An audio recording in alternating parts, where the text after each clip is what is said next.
America, Chitmen or Tevi in Africa, Kevin in Sri Lanka. In India, Divya, Penda, Bevar, Levar, Jebam, Kodu, Kambar, Kumri are some of the local terms for Sweden agriculture. अब ये भैया ये agriculture के क्या रहा है, ठीक है, ये सुन रहे हो ना, ये क्या स्वीडन एग्रीकल्चर है, क्या शिफ्टिंग एग्रीकल्चर है. सिंपल सा कंसेप्ट है. कंसेप्ट सिंपल सा ये है. कल हम जब स्टोरी बात कर रहे थे फार्मिंग के बारे में, पुराने कि हमारे जमाने के जो लोग थे, कौन थे हमारे जमाने के लोग? हमारे जमाने के कौन लोग थे? अरे आदिवासी नहीं यार, तुम्हारे दादा दादी यार, इतने भी पुराने नहीं जाना.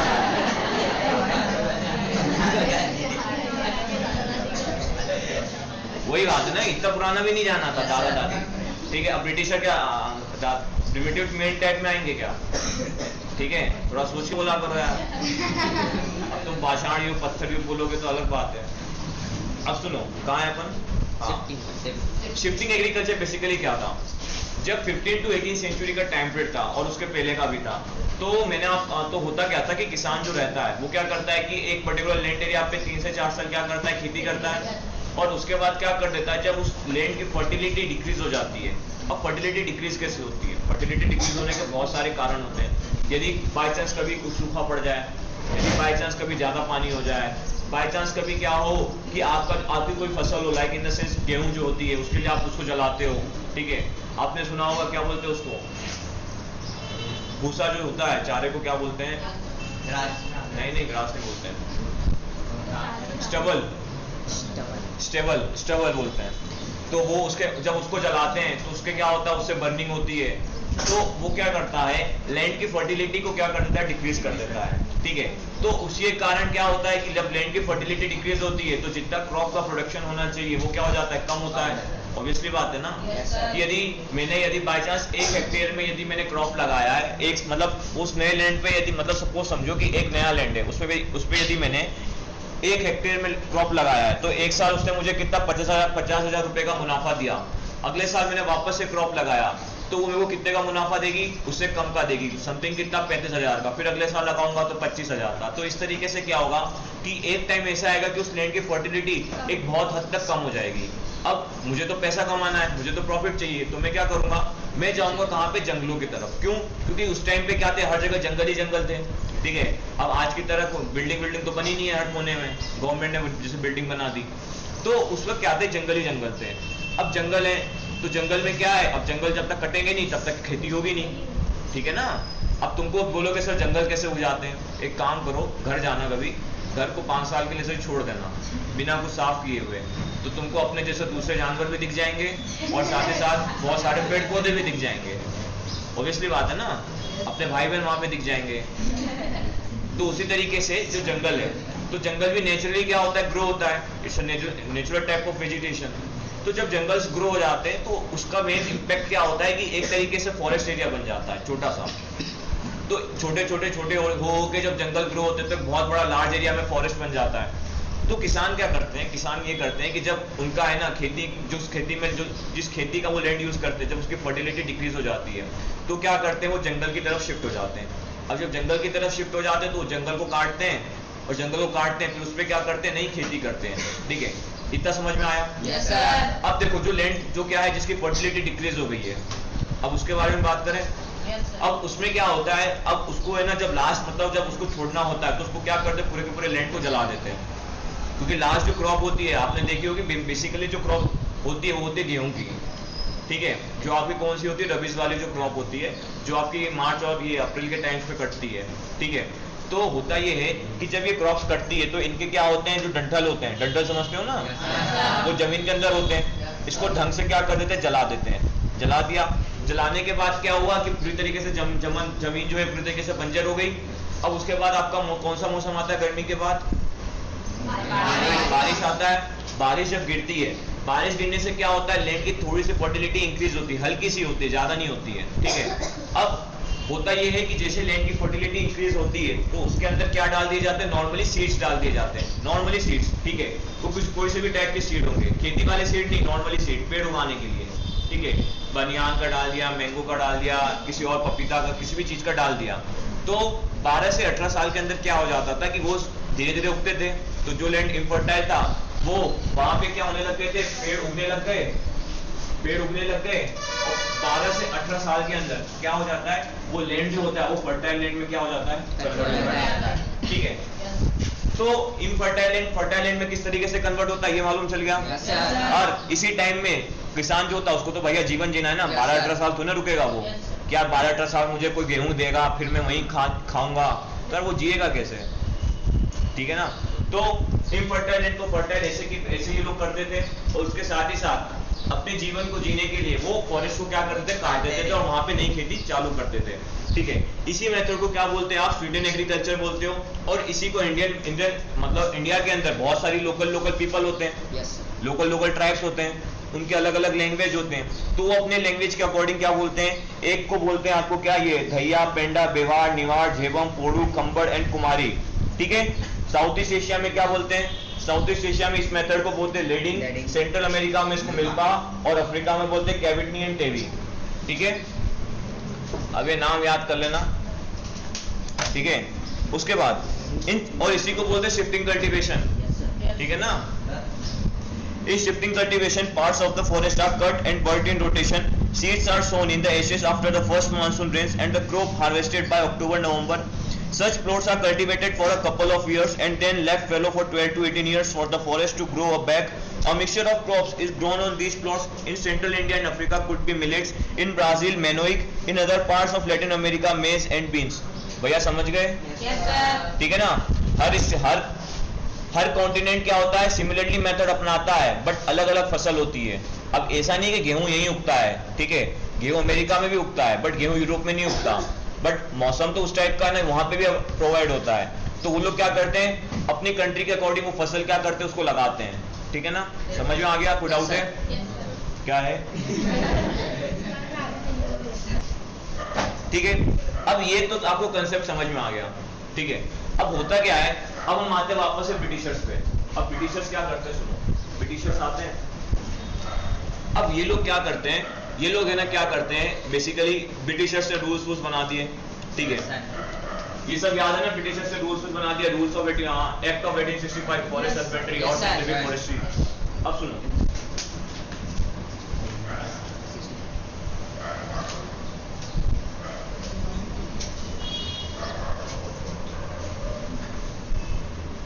बेसिकली इसको इंडिया समझ लेना। yes, ठीक है नहीं बट बता रहा हूँ। yes, ठीक है, सुनो यार, अरे सुनो यार, वो नहीं है, ठीक है, कोई बात नहीं। लेट्स सपोज, अब देखते चलो, ब्रिटिशर्स ने रूल इम्पोज किया दिन पे। ठीक है, अब इंडिया जो है वो बहुत बड़ा लैंड एरिया है। ठीक है, ग्लोबल लेवल पे इंडिया की यदि हम रैंकिंग देखें, किस स्ट्रक्चर पे, यदि हम एरिया वाइज मतलब वो देखें, रैंकिंग देखें। अब तुम बोलोगे एरिया वाइज रैंकिंग क्या, भैया दुनिया में सबसे ज्यादा सबसे ज्यादा बड़ा कंट्री है, कौन सबसे ज्यादा छोटा कंट्री है, तो इंडिया का नंबर आता है 7। इतना मालूम है? जब 7 पे आता है तो ऑब्वियसली बात है बहुत बड़ा लैंड एरिया होगा। ठीक है, आज का इंडिया ऐसा है, बट पहले के इंडिया में क्या था, आपका बांग्लादेश भी था, म्यांमार भी था, नीचे श्रीलंका भी था, इधर से अपना ये पाकिस्तान भी था, कटोरा खान वाला। ठीक है, अब होता क्या है, देखो इतना बड़ा इंडिया था, साथ में थोड़ा बहुत अक्का अफगानिस्तान भी था। अब इतने बड़ा इंडिया है, यहाँ पे 3 प्रेसिडेंसीज के अंदर ब्रिटिशर बैठे हैं। 1 साल के अंदर इन्होंने नियम बना दिए। अब तुम बताओ, इन्होंने नियम तो बना दिए, पर इसको इम्पोज करने में कितना टाइम लगेगा, मिनिमम कितना टाइम लग सकता है? 4 से 5 साल। और हाँ, एक दिन में कर सकते हो। हाँ, 1 साल के अंदर तुमको लग सकता है इतना बड़ा लैंड एरिया पे फॉरेस्ट को कंजर्व किया जा सकता है? नहीं किया जा सकता ना। तो वही मैं कह रहा हूँ कि ब्रिटिशर्स ने रूल्स बना दिए। अब भैया इतने बड़े लैंड एरिया पे उसको अप्लाई करना, लोगों को बताना, समझाना, इस समय टाइम जाएगा ना। तो उसके लिए क्या होता है, वो कहानी सुनो। इसके लिए ये होता है सबसे पहले, ठीक है, कि ब्रिटिशर्स ने रूल्स बना दिए अपने आसपास के इलाके में, मतलब जो 3 प्रेसिडेंसीज बताई थी ना, बंगाल, मद्रास और बॉम्बे भी है, कोलकाता भी है। बॉम्बे, अरे बंगाल का ही कोलकाता बंगाल के अंदर ही तो आता है। ठीक है। Yes, sir. अब ये 3 प्रेसिडेंसीज के आसपास तो ठीक है ब्रिटिशर्स लॉ बना रहे हैं, उन्होंने अपने आसपास रिजर्व एरियाज बना दिए। उत्तराखंड में भी क्या बना दिए, रिजर्व एरियाज बना दिए, ठीक है। वो 3 पार्ट याद है ना, एक रिजर्व एरिया, एक प्रोटेक्टेड एरिया और एक विलेज एरिया, ठीक है ना। Yes, sir. अब होता ये है कि यार देखो इतने बड़े लैंड एरिया पे तो यार इतनी जल्दी रूल को अप्लाई करना है ना, बड़ा क्या है, बड़ा कठिन है, ठीक है। तो इसके साथ साथ ब्रिटिशर्स को क्या होता है, ब्रिटिशर्स सोचते हैं यार कुछ ना कुछ तो करना पड़ेगा। Yes, sir. अब होता क्या है कि इस टाइम पे हमारे इंडियन सिटीजन होते हैं, वो क्या होते हैं, वो दिमाग से हमेशा क्या होते हैं, तेज होते हैं। वो क्या करते हैं, सुनो, अब जो फार्मर है, सपोज समझो एमपी का फार्मर है, उसने क्या किया, एक नया एक लैंड लिया, उसपे 5 साल का खेती करी, उसकी फर्टिलिटी कम हुई तो लैंड छोड़ के कहाँ चले गया, जंगल में, जंगल को काटा और फिर वहां जाके क्या करने लग गया, खेती करने लग गया। फिर एकदम से एक ब्रिटिशर आया, ठीक है, कहानी सुना रहा हूँ सुनते चलो। ब्रिटिशर आया, बोला ए इंडियन तुम कर क्या रहा है, तुम जंगल काट रहा है, ठीक है। तो बोलता भैया मेरे को कहा, ठीक है, मतलब मेरे को क्या करना। तो पहले ब्रिटिशर ने उसको भगाया, ठीक है, ब्रिटिशर ने उसको भगाया तो बोला एक काम कर कि तू ना वापस से अपने है ना वहां पे जा, कहाँ पे जा, अपने गांव में जा और अपने लोगों को बुला और साथ में ना मेरे साथ मिलकर बात कर। तो बोला ठीक है, वो गांव पहुंचा। गांव जैसे ही पहुंचा तो इन्हें यार उसने है ना कुछ डिस्कशन किया, अपने लोगों के साथ बैठ के डिस्कशन किया कि यार अब तो यार ब्रिटिशर जो है वो क्या यार हमको है ना नए लैंड एरिया पे खेती नहीं करने दे रहे, ठीक है। तो यार सारे के सारे गांव वाले क्या हो गए, गुस्सा हो गए। जब गांव वाले गुस्सा हो गए तो है ना वो क्या हुए, वो ब्रिटिशर से मिलने गए। अब ब्रिटिशर जैसे जब मिलने गए तो ब्रिटिशर क्या हमेशा से हमेशा से चालाक और चंट होते हैं। उन्होंने क्या किया, उन्होंने ये किया, उसने ये लोग इनसे मिलने गए, ब्रिटिशर बिल्कुल अपनी ठाट वाट में बैठा खड़ा, बोला आओ आओ आओ, बिल्कुल। अब जैसे ही ना ये लोग मिले तो बोलते यार, तो ये लोग बोलते सर हमको आगे क्यों नहीं जाने दे रहे हो खेती करने के लिए। बोलते बेटा बात सुनो, हमारी बात ऐसी है कि तुमने जिस लैंड को इनफर्टाइल किया है, ठीक है, उसको उगने में 12 से 18 साल लगेंगे, ठीक है, 12 से 18 साल लगेंगे उसको फर्टाइल में कन्वर्ट होने में, ठीक है। अभी तुम ये जंगल काट रहे हो, इस जंगल में हमारे क्या है, टिम्बर लगे हुए, ठीक है, हमारे क्या लगे हुए, टिम्बर लगे हुए। तुम ले दे के हमारा टिम्बर भी काट दोगे, ठीक है। सबसे पहला क्या, तुम हमारा टिम्बर काट दोगे और जो हमने लगाया है वो तुम क्या कर दोगे, हमारा नुकसान कर दोगे। पहली चीज तो ये, ठीक है। तो पहला पॉइंट क्या, ब्रिटिशर अपने खुद के ऑन प्रॉफिट के लिए क्या बोल रहा है कि भैया तुम क्या करो, जंगल की तरफ आगे मत बढ़ो, जंगल को काटने के लिए आगे मत बढ़ो। पहला पॉइंट क्लियर है। अब सेकंड चीज ये, ब्रिटिशर जो होता है ये चालाक होता है। अब इसमें से एक जो इंडियन होता है, समझदार होता है, वो बोलता है ऐसा कैसे, कोई नियम थोड़ी ना है, ठीक है। वो देखी होगी ना लगान, तो लगान में जो अपना क्या होता है, उसका नाम आमिर खान का नाम क्या रहता है, भुवन ना, फिर भुवन जैसा एक बंदा निकलता है, बोलता है ऐसा कहा, नियम बताओ, नियम कहाँ है। बोलता बेटा नियम की बात कर रहे हो, देखो अभी हम करते हैं। तो क्या किया इन्होंने ना 3 जो पार्ट्स है ना, कौन से पार्ट्स, साइंटिफिक फॉरेस्ट्री के 3 पार्ट्स, कौन से, रिजर्व, प्रोटेक्टेड और विलेज फॉरेस्ट, ये कहाँ इनको बता दिए। अब वो तेरा इंग्लिश में नियम और ये तेरे गांव वाले, इनको समझ में नहीं आया।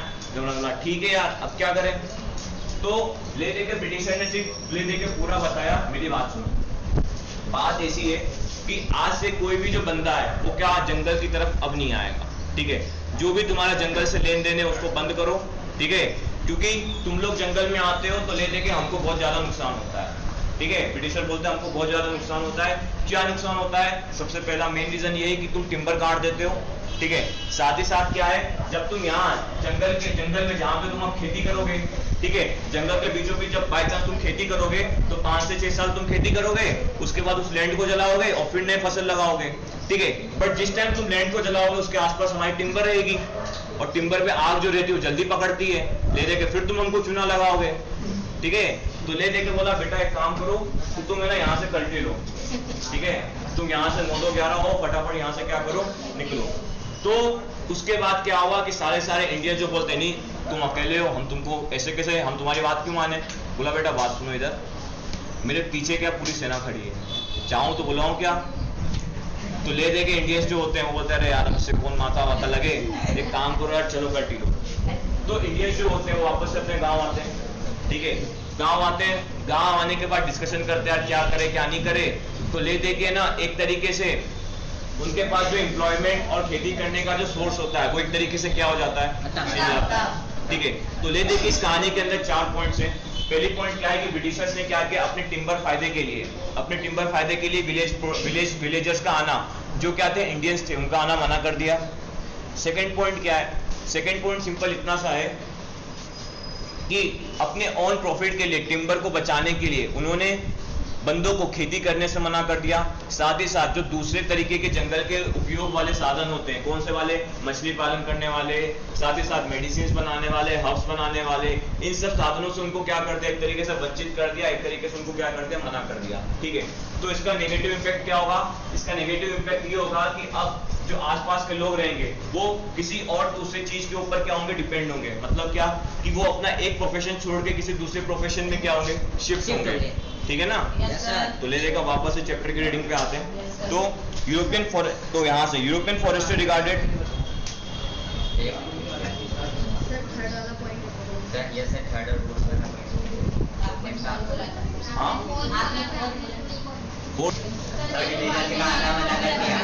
अरे मैं को तो बोलने दो यार।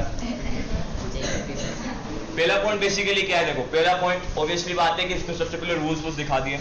ठीक है, 3 रूल्स बता दिए कि भैया ऐसे इस तरीके से क्या करना है कि तुमको जंगल में नहीं आना है। सेकंड पॉइंट ये कि टिम्बर प्रॉफिट के कारण ब्रिटिशर्स ने क्या क्या मना कर दिया कि भैया जंगल के अंदर घुसना नहीं। टिम्बर प्रॉफिट के लिए क्यों, क्योंकि देखो टिम्बर जो होता है वो सूखी लकड़ी होती है।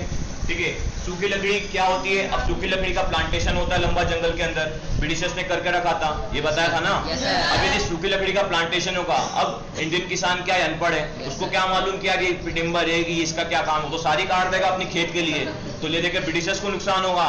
तो ब्रिटिशर ने उस कारण से क्या क्या इनका जंगल में आना मना कर दिया।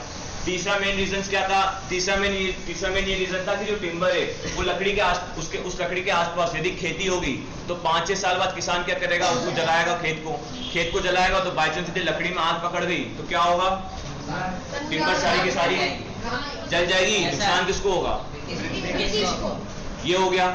चौथा पॉइंट क्या है कि by the act of law, मतलब फर्स्ट का ही पॉइंट बता रहा हूँ डिटेलिंग में, कि by the act of law, जो कौन सा लॉ है आपका, एनिमल ये फॉरेस्ट प्रोटेक्शन एक्ट ऑफ 1865, इसके अंडर क्या किया गया, इसके अंडर ये किया गया कि जो 3 जो आपके कैटेगराइज थे, कौन से, पहला आपका रिजर्व, दूसरा आपका प्रोटेक्टेड, तीसरा आपका विलेज। इसके अंदर इन्होंने बेसिकली ये बोल के है ना इन लोग को भगा दिया कि यार जंगल को हमको क्या करना है, बचाना है, और साथ ही साथ जो लोग मछली पालन, जो अलग अलग टाइप के मेडिसिन, इन सब पे डिपेंड थे, उनको क्या करना है, एक तरीके से अपना प्रोफेशन चेंज करना है। ठीक है, ले दे के बात है कि जंगल को इंडियंस लोग काट नहीं सकते हैं। ठीक है, अब आते इस पे, European forest regarded this practice as harmful for the forest. They felt that the land which was used for cultivation every few years could not grow trees for railway timber. When a forest was burned, there was the added danger of the flames spreading and burning valuable timber. समझ में आ गया? आया कि explain कर दूं? हाँ? अभी तो किया यार, यही तो पैराग्राफ एक्सप्लेन किया।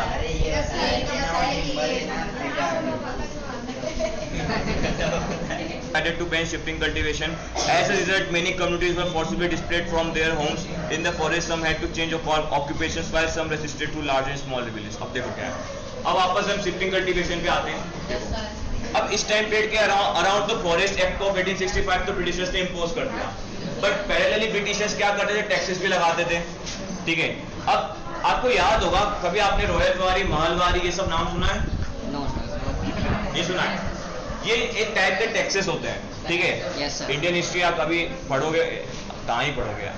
ठीक है, रोयतवारी, महलवारी जो टैक्सेस होते हैं, एक टाइप के टैक्सेस होते हैं जो लैंड्स पे लगते हैं, जो देता कौन है, पीजेंट देता है। कौन पीजेंट किसको बोलते हैं, किसान को बोलते हैं। तो होता ये है कि जब लैंड पे मतलब किसान जो टैक्स देता है, तो वो टैक्स किस तरीके से कैलकुलेट किया जाता है, वो टैक्स बेसिकली कैलकुलेट किया जाता है आपका कितना लैंड एरिया है और आप उस लैंड एरिया पे कितना कल्टीवेशन करते हो। ठीक है, अब देखो इतना सिंपल समझ में आ गया कि इंडियन ब्रिटिशर्स टैक्स कैसे कलेक्ट करते थे।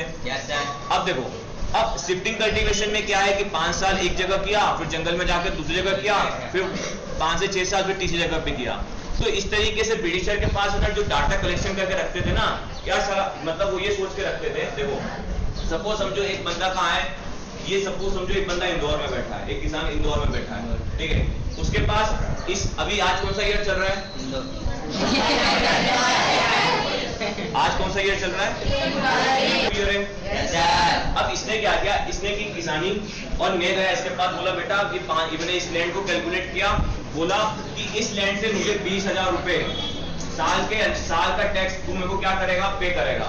ठीक है, मैंने क्या किया, लैंड का सबसे पहले कैलकुलेशन करके रख लिया, इसका डाटा मैंने अपने पास रख लिया और जाके इसको बोला कि तू मुझे 20,000 रुपए क्या देगा, साल के एंड में टैक्स के रूप में देगा। ठीक है, 5 साल तक इसने को कंटिन्यूस क्या किया, टैक्स दिया। ठीक है, अब हुआ क्या, ये भाई साहब कहाँ ठहरे, इंदौर में। अब इनकी लैंड की फर्टिलिटी क्या हो गई, डिक्रीज हो गई। ठीक है, फर्टिलिटी डिक्रीज हो गई। अब इनको मेरे को क्या करना है, टैक्स भी पे करना है। अब 5 साल के अंदर कैसे भी करके जुगाड़ करके इन्होंने मेरे को पैसे 20,000 रुपए टाइम टू टाइम पहुंचा दिया। अब लैंड की फर्टिलिटी डिक्रीज हो गई, तो इसके लिए बंदा क्या करेगा, दूसरी जगह जाएगा। तो इंदौर से भाई साहब शिफ्ट हो गए कहाँ पे, रतलाम में, रतलाम के जंगल में। ठीक है, अब इतना दूर है, मैं बस एग्जांपल बता रहा हूँ कि दोनों पास है। ठीक है ना, रतलाम के जंगल में चले गए और वहां जंगल काट के नई खेती करने लग गए। अब मैं टैक्स कर, अब मैं बिल्कुल वेट कर रहा यार, वो दिन कब आएगा जब भैया टैक्स भरेंगे। वो दिन भी आ गया, ये भैया नहीं आए। ठीक है, अब मेरा दिमाग ठनका यार, ये क्या हो गया, भैया कहाँ गए। ठीक है, भैया कहाँ गए, मैं ठहरा ब्रिटिशर, मैं गया लैंड पे, मैंने बोला अरे ये तो गायब। ठीक है, ये भाई साहब गायब यहाँ से। मैंने लोगों से पूछा कहाँ गया ये, तो बोलता हमको कहाँ मालूम। तो ये देखिए भाई साहब यहाँ भग गए। ठीक है, अब यहाँ भग गए तो पता ही नहीं चला कब भग गए। ठीक है ना, तो एक तरीके से मैं ब्रिटिशर हूँ, मुझे तो यार मेरे को तो इससे पैसे कमाने थे, मेरे को इससे टैक्स कलेक्ट करना था, तो मेरा तो नुकसान हो गया ना।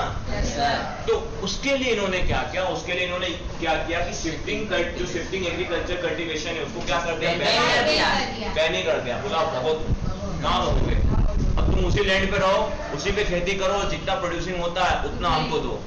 ठीक है ना, तो इस पर्पज से उन्होंने क्या कर दिया, शिफ्टिंग कल्टीवेशन को क्या कर दिया, बैन कर दिया। ये क्लियर है? इधर अब हु कुड हंट। ठीक है, अभी तक हमने क्या क्या पढ़ लिया, ब्रिटिशर्स के लॉस पढ़ लिए। ठीक है, नॉर्मल विलेजेस लाइफ पढ़ी, विलेजेस डिपेंड क्यों थे, उसके बाद शिफ्टिंग कल्टीवेशन पढ़ लिया, फिर एक्ट ऑफ 1865 पढ़ लिया, उसका इम्पैक्ट क्या हुआ विलेजेस की लाइफ पे। ठीक है, शिफ्टिंग कल्टीवेशन को बैन कर दिया। अब हम आते हैं किस पे, शिकारियों पे। ठीक है, शिकारी मतलब जानते हो ना, हाँ, तो शिकारी को हंटर बोलते हैं और एक बोलते हैं पोचर। ठीक है, अब द न्यू फॉरेस्ट लॉस। अब देखो, अब सुनो इधर, जब पहले फॉरेस्ट लॉस नहीं थे तब तो यार शिकारी मन मर्जी से मारते थे। ठीक है, बोलते थे आज कौवा बिरयानी खानी है तो चलो कौवा मारेंगे। ठीक है, आज सुअर बिरयानी खानी है तो सुअर मारेंगे। ठीक है, आज शेर की बिरयानी खानी है तो आज शेर को मारेंगे। तो ले देखे पोचर्स का भी अपना दिन चलता था और पोचर्स अपने हिसाब से मारते थे। वो अलग बात है। ठीक है, शेर उनको खा सकता है नहीं खा सकता वो शेर जाने है। ठीक है, अब बाई चांस शेर सो रहा हो पीछे से धर दबोच लिया तो है कि नहीं भैया, इंडियंस लोग हैं पीछे से वार करने में एक्सपर्ट होते हैं। ठीक है, अब इधर कहानी सुनो। The new forest laws changed the lives of forest dwellers in yet another way. Before the forest laws, many people who lived in or near forest had survived by hunting deer, partridges and variety of small animals. This customary practice was prohibited by the forest laws. Those who were caught hunting are now punished for poaching. Now the current देखो, अब मैंने आपको शिकार बताया कि जब forest loss नहीं आए थे तो उसके पहले क्या था कि लोग जाते थे, यदि किसी बच्चे का मन हुआ चल यार आज है ना हिरण को पकड़ के खाना है, ले चल जंगल, ले भाले तैयार कर, ले धनुष बाण तैयार कर, चल जंगल जाते थे, हिरण को मारते थे, बढ़िया पार्टी करते थे और खा पी के सो जाते थे। ये जिंदगी का दस्तूर है। अब सुनो कहानी, मैं कपड़ा कहाँ, नॉर्मल पोचर पे आते थे। अब सुनो, जो शिकारी होगा, ठीक है, वो कहाँ पे रहेगा, कहाँ पे रहेगा, घर रहेगा, उसका घर कहाँ पे होगा, आप जंगल में होगा, जंगल के पास होगा। आप बोलोगे भैया जंगल में और जंगल के पास क्यों, देखो भैया उसको शिकार करना है, क्योंकि उसका जीवन जो है ना शिकार पर डिपेंड है। यदि वो शिकार नहीं करेगा तो खाएगा कैसे और घर वालों को खिलाएगा कैसे। ठीक है ना, अब लाइक इन द सेंस तुमको आज कमाना है इसलिए तुम शहर में आके बैठे हो। यदि मैं तुमको हिमालय पर्वत पे छोड़ के आऊं तो तुम वहां पे कमाते रहना और घर वालों को खिलाते रहना। कर सकते हो ऐसा? नहीं कर सकते हो ना। तो उसी तरीके से शिकारी भी है, उसको भी कमाना है, उसको भी घर वालों को खिलाना है, तो वो जंगल के पास क्या होते अपना घर बना के रहते थे। ठीक है, अब सुनो, जब फॉरेस्ट लॉज नहीं आए थे तो उसके पहले तो जंगल में जाते थे, जानवर को मारते थे, खाते थे और दूसरे को भी खिलाते थे। बट जैसे ही फॉरेस्ट लॉज आए तो हुआ क्या कि इनकी एंट्रीज क्या कर दी, बैन कर दी। क्यों बैन कर दी? देखो, एंट्रीज बैन करने का सबसे मेन रीजन तो एक तरीके से डॉक्यूमेंट्री थी, देखा जाए तो बोलते हैं कि भैया ये रिजर्व एरिया है, इसमें मत घुसो। ठीक है, रिजर्व एरिया, इसके अंदर घुसोगे तो हम क्या करेंगे, तुमको पनिशमेंट देंगे। बट इसका एक हाइडन एजेंडा ये है, हाइडन एजेंडा बेसिकली ये है कि किसी भी तरीके से जो ब्रिटिशर थे उनको अपना टिम्बर जो था उसको क्या करना था, प्रोटेक्ट करना था। अब भैया तुम बोलोगे भैया आप जो पोचर है उसको टिम्बर का क्या यूज, भैया टिम्बर का यूज उसको भी है। ठीक है भैया, शिकारी जाल फैलाता है, ठीक है ना, जाल फैलाने के लिए ना जो टिम्बर जो होता है वो बहुत ऊंचाई पे होता है, वहां से जाल डालने में बड़ा आसानी पड़ता है। ठीक है ना, तो टिम्बर और साथ ही साथ बांस, आपने देखे होंगे बांस के धनुष देखे, धनुष बाण टिम्बर के भी बनते हैं। ठीक है, तो ले देखे है ना, शिकारी भी क्या थे, वो उसका यूज करते थे। तो एक तरीके से टिम्बर प्रोटेक्शन के लिए इन्होंने क्या कर दिया, by the use of field laws इन्होंने क्या कर दिया, इन सबको आने से क्या कर दिया, मना कर दिया। तो एक तरीके से इनका जीवन भी क्या हो गया, खतरे में हो गया। तो इन्होंने क्या किया, मोस्ट ऑफ द पोचर्स ने क्या कर लिया, अपना जो प्रोफेशन है वो चेंज कर लिया किसी और प्रोफेशन में। ठीक है, उसके बाद while the forest laws deprived people of their customary rights to the hunting of big game because a sport in India, hunting of tigers and other animals had been a part of the culture of the court and nobility for centuries. Many Mughal paintings show princes and emperors enjoying a hunt, but under colonial rule the scale of hunting increased to such an extent that various species also become almost extinct. The British saw large animals as a sign of wild, primitive and savage society. They believed that by killing dangerous animals the British would civilize India. They gave rewards for the killing of tigers, wolves and other large animals. On the ground they used crows to trade of cultivators. Over 80,000 tigers and 1,50,000 leopards and 2 lakh wolves were killed for rewards in the period 1875 to 1925. Gradually the tiger came to be seen as a sporting trophy. The Maharaja of Saraguja alone shot 1,157 tigers and 2,000 leopards up to